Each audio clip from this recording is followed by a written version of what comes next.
Hello guys, எல்லாருக்கும் வணக்கம். So இன்னைக்கு வந்து மினி தீபாவளி விலாக் தான் பார்க்க போகிறோம். ஆக்சுவலாக மண்டே தான் தீபாவளி, ஆனால் நாங்கள் சாட்டர்டே நைட்டே எங்கள் அத்தை வீட்டுக்கு கிளம்பிட்டோம். சண்டே அங்கே தீபாவளி செலிப்ரேட் பண்ணிவிட்டு மண்டே போய் எங்கள் சித்தப்பா வீட்டில் செலிப்ரேட் பண்ணுறது தான் பிளான்.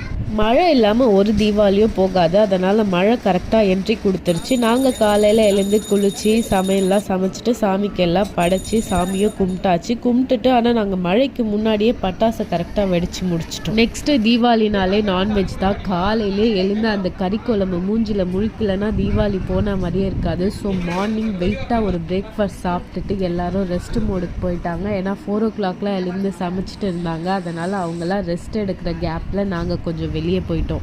எங்கள் அத்தை வீடு பக்கத்துலேயே எங்கள் மாமா ஃப்ரெண்டோட வீடு இருந்தது. ஸோ அவங்க ரொம்ப நாளாக கூப்பிட்டுட்டே இருந்தாங்க வாங்க வாங்கன்ட்டு. அதனால் அவங்க வீட்டுக்கு போயிட்டோம். அங்கே போய் கொஞ்சம் நேரம் ரிலாக்ஸ் பண்ணிவிட்டு அவங்க சூப்பராக ஒரு பிரியாணி செஞ்சு வச்சுருந்தாங்க. அதனால் அதையும்